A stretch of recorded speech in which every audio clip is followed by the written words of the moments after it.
como este, vas a necesitar una camiseta y un vestido que quieras combinar para crear un nuevo patrón. Papel, alfileres, una tabla de corte, tijeras, un lápiz o un marcador, reglas de patronaje. En este caso yo voy a utilizar una regla francesa, una regla curva y una regla recta. Tela o tejido de punto, yo utilicé un poquito menos de 1 metro. Y por último, tu máquina de coser. El primer paso que hay que seguir es poner el papel encima de la tabla de corte, después el vestido y por último la camiseta, cuidando que queden lo mejor alineados posible. Como pueden notar, la camiseta es un poco más delgada que el vestido y quiero combinar ambas prendas para crear un nuevo diseño. Y para lograrlo fui clavando alfileres desde la mitad del cuello, después los hombros y continué por los lados. Como mi tapete de corte no era muy largo, utilicé un lápiz para marcar la parte inferior del vestido y que los alfileres no dañaran la mesa. Una vez que termines de marcar tu nuevo diseño, quita los alfileres y notarás que quedarán pequeños puntos que servirán como referencia para trazar el contorno de este nuevo patrón.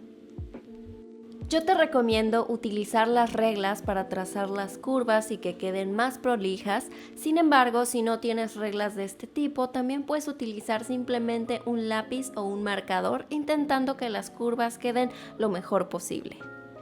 Este es el resultado final de la parte frontal de este patrón. Decidí trazarlo nuevamente con un marcador negro para que pudieran apreciarlo mejor en este video.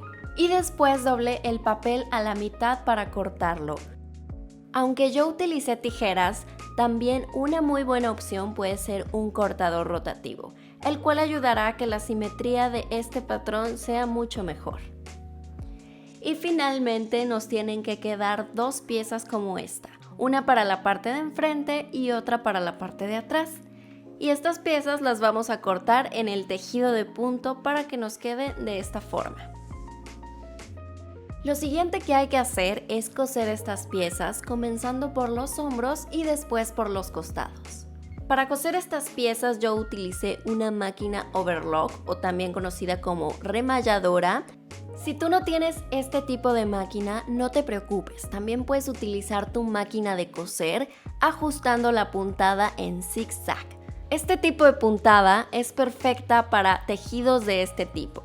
Y es muy importante que no utilices la puntada recta básica porque esta se romperá en cuanto la tela se estire. Después de unir las piezas vamos a hacer un acabado overlock o una costura en zigzag en caso de que estés utilizando tu máquina de coser en la parte inferior de este vestido.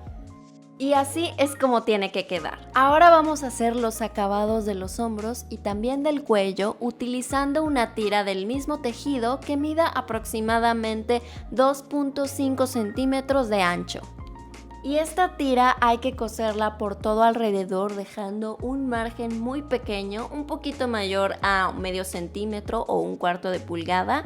Para que sea más fácil, utiliza el grosor del prensatelas como guía para que sea mucho más fácil y también es importante utilizar la puntada en zigzag para que la tela se pueda seguir estirando.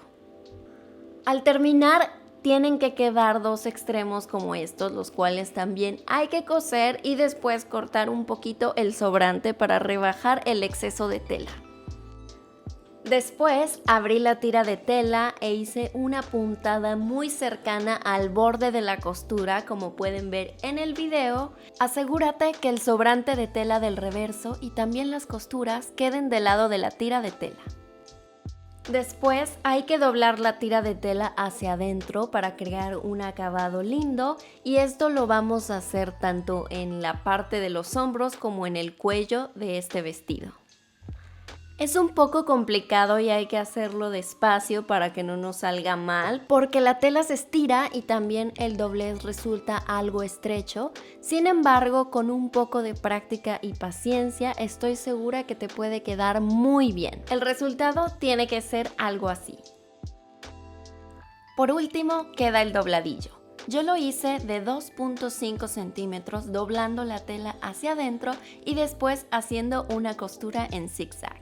Para hacer este acabado, normalmente en la industria se utiliza una máquina cover stitch, pero en esta ocasión vamos a lograr un resultado muy similar utilizando la overlock para las orillas y después la puntada en zigzag para hacer el dobladillo. Y este es el resultado. Así de fácil es combinar una camiseta y también un vestido para crear un nuevo diseño. Espero que este video les haya gustado. Por favor, no olviden seguirme en mis redes sociales para seguir en contacto y estar al pendiente del nuevo contenido. Yo soy Clara, les mando muchos besitos y nos vemos en el próximo Fashion Riot.